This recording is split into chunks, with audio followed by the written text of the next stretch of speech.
تک تو اس کی کافی عمر ہو چکی ہوگی، اور کل جب یہ نظر آئے گا تو پہلی کا ہوگا، مگر جسامت میں موٹا ہوگا، کیونکہ وہ اتنے عمر اتنے گھنٹے لے چکا ہے۔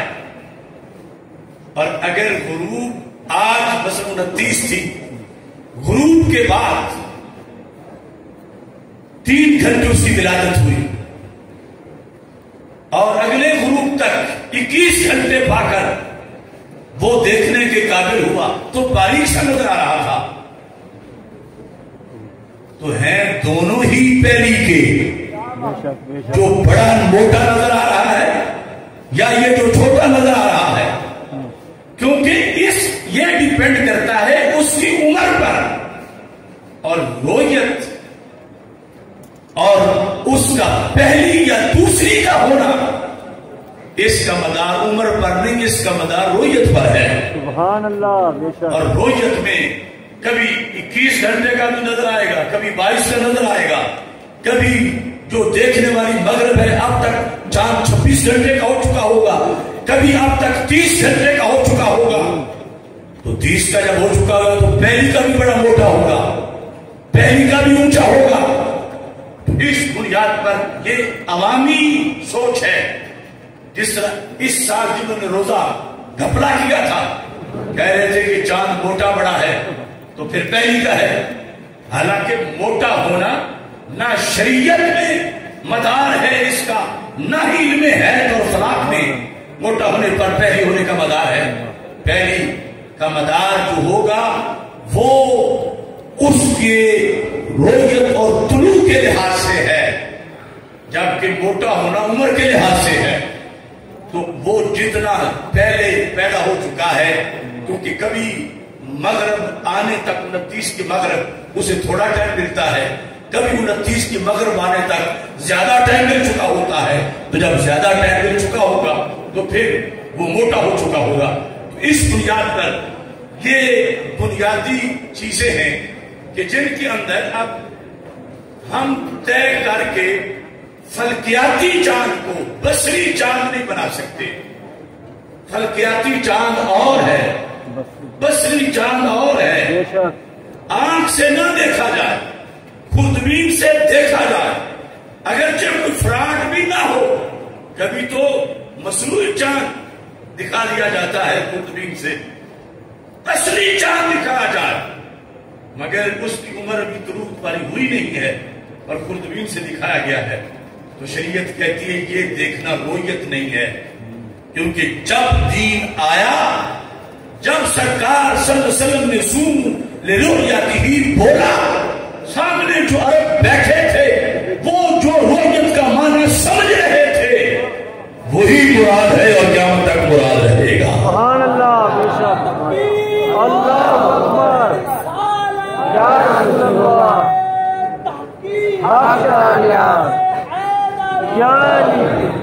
اب اس میں ایک اگلا مسئلہ ہے،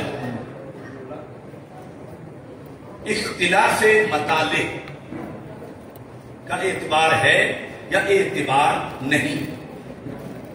اس سلسلہ کے اندر 3 امام اعظم ابو حنیفہ، امام مالک اور امام احمد بن حنبل، ان کا یہ مذہب ہے تینوں کا کہ اختلاف مطالع کا اعتبار نہیں ہے، اور امام شافعی رحمۃ اللہ علیہ کا یہ مذہب ہے کہ اختلاف مطالع کا اعتبار ہے۔ اس کا یہ مطلب ہوگا کہ ایک مطلع میں چاند نظر آیا ہے تو انہوں نے روزہ رکھنا ہے، دوسرے مطلع والوں نے روزہ نہیں رکھنا۔ مطلع ایک 70 یا 72 مربع میل کا ہوتا ہے، اتنے ایریے والے جنہوں نے چاند دیکھا وہی رکھیں گے، دوسرے کسی ذریعے بھی جب تک دیکھ نہ لے نہیں رکھ سکتے۔ یہ امام شافعی رحمۃ اللہ علیہ کا موقف ہے، جبکہ ائمہ ثلاثہ کا موقف یہ ہے کہ اختلاف مطالع معتبر نہیں ہے، لہذا ایک شہر میں اگر چاند نظر آ گیا تو اس جگہ کا جتنا مطلع ہے وہاں تو سب پر ویسے ہی لازم ہو گیا، اور دوسرا شہر اس مدرے سے باہر ہے، اگر طریقہ موجبہ کے مطابق وہاں چاند پہنچ گیا، چاند کی گواہی طریقہ موجبہ پھر ایک مستقل سبق ہے کہ وہ کتنے طریقے ہیں، ان میں فون نہیں ہے، ان میں واٹس ایپ نہیں ہے، طریقہ موجبہ کے ذریعے دوسرے مطلب والا جب اس کو پالے تو پھر ان پہ بھی رکھنا واجب ہو جاتا ہے۔ اس پر بھی حدیث شریف کے مطابق مسلم شریف کی ایک حدیث پیش کر کے میں اپنی بات آگے بڑھاتا ہوں۔ زمانہ تھا جب حضرت سیدنا ابو ہریرہ سیدنا امیر معاویہ رضی اللہ تعالی عنہ کا، مسلم شریف کی حدیث ہے، حضرت قریب کشک والے کاف کے ساتھ، حدیث نمبر 1087، وہ کہتے ہیں کہ مجھے ام فضل بنت حارث نے حضرت امیر معاویہ رضی اللہ تعالی عنہ کی طرف شام بھیجا، فقدمت الشام، میں شام آیا، فقضیتها جاتها، مجھے جس کام کے لیے بھیجا گیا تھا وہ کام میں نے پورا کر لیا، وَاسْتُحِلَّ عَلَيَّ رَمَضَانَ وَأَنَا بِالشَّامِ،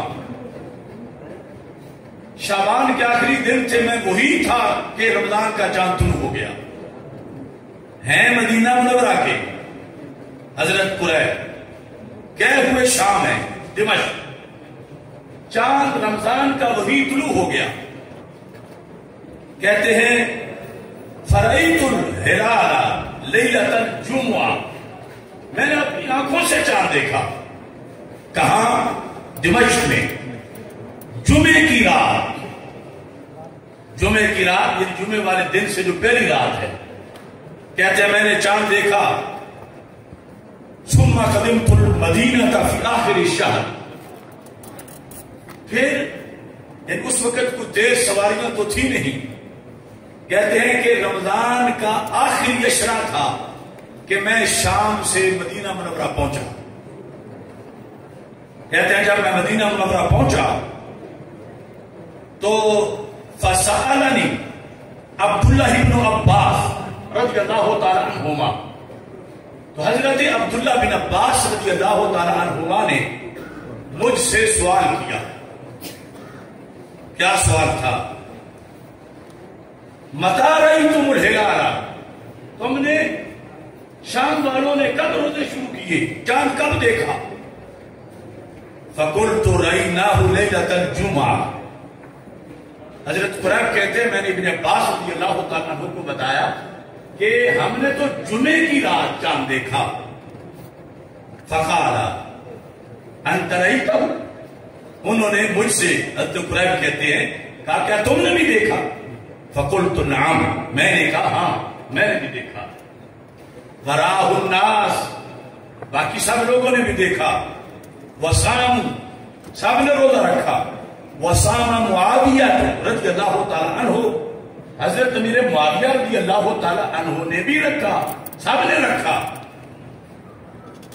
فقال، حضرت عبداللہ بن عباس رضی اللہ تعالی عنہ نے کہا لیکننا رأیناہ لیلۃ السبت، ہم نے تو وہ چاند ہفتے کی رات دیکھا، یعنی جمعہ گزر جانے کے بعد، جمعہ کا دن، ہفتے سے پہلے کی رات ہم نے اس رات کو دیکھا۔ اب خلاصہ یہ بنا کہ شام والوں کا رمضان جمعے شروع ہو گیا اور مدینہ منورہ میں وہی رمضان اسی سال کا یہ ہفتے کو شروع ہوا۔ اب اس کے اندر ویسے کئی سوالوں کے جواب ہیں۔ آج کہتے ہیں ہم امت میں وحدت پورا پیدا کرنے کے لیے یہ کر رہے ہیں کہ ساری دنیا میں ایک ہی دن عید ہو، تو وحدت جب سب سے بڑھ کر تھی اس وقت تو اس چیز میں تو وحدت نہیں سمجھی گئی۔ مدینہ منورہ میں تو خود مدینہ منورہ شہر میں نماز پنجگانہ کا ٹائم بھی جماعت کا ایک نہیں تھا، یعنی یہ تو کہتے ہیں عید ایک دن پڑی جائے سارے عالم اسلام میں، وہاں عصر کی نماز مسجد نبی شریف میں پڑھ کے کی لوگ جاتے تھے تو قباء میں بھی جماعت ہونی ہوتی تھی. نہ مسجد نبی شریف والے غلط تھے نہ قباء والے غلط تھے, اور وحدت بھی ہر درجے کی تھی. بے شک سبحان اللہ. اب یہاں پر حضرت امیر معاویہ رضی اللہ تعالیٰ عنہ بھی صحابی ہیں اور ہزاروں صحابہ ان کے ساتھ ہیں. ادھر مدینہ منورہ بھی صحابہ سے بھرا ہوا ہے. تو دمشق میں رمضان شروع ہوا, جمعہ کا پہلا روزہ تھا اور مدینہ منورہ میں ہفتہ کا پہلا روزہ تھا. اب جس وقت یہ صورتحال بنی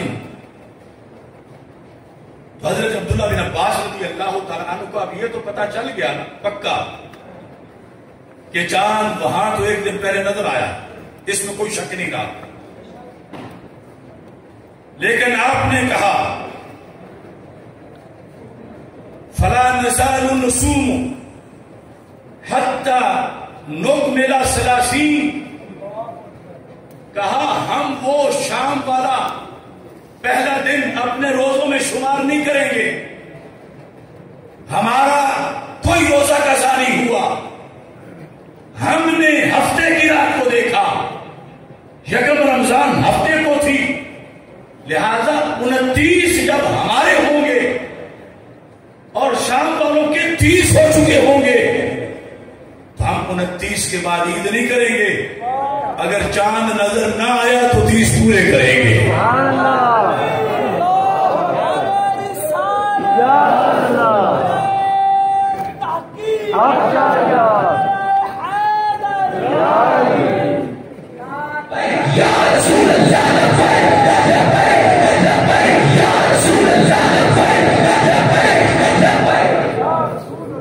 اب یہاں پر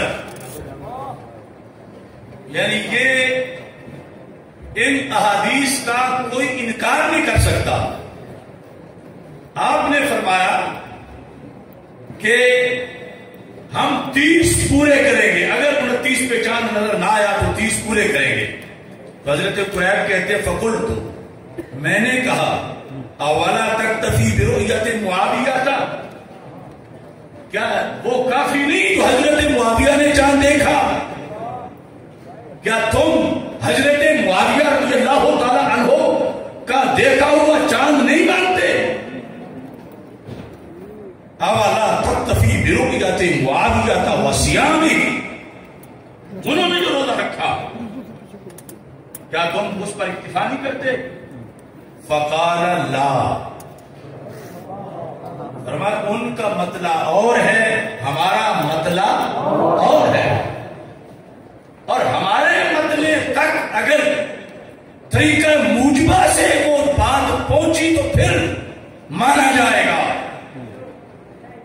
اب طریقہ موجبہ کوئی کہتا ہے وہ جو پرانے زمانے میں تار جاتا تھا اس کی بات مان لو, اخبار کی مان لو, فون مان لو, فیکس مان لو, واٹس ایپ مان لو, کیا ان ساری چیزوں سے قریب بڑے نہیں ہیں؟ فیکس, واٹس ایپ, فون, ان میں سے کسی میں بھی وہ صلاحیتیں نہیں جو حضرت قریب میں ہیں. اور چاند کے ثابت ہونے میں بھی کوئی شک نہیں, ہاں شام میں. مگر حضرت عبداللہ بن عباس نے یہ نہیں کہا کہ ہمارا تو ایک روزہ رہ گیا, اب 29 کے بعد جو ہمارے 29 ہے یہ اصل میں 30 ہے, ہم اگلے دن عید کر لیں گے. ایسا نہیں. کیوں نہ مانا؟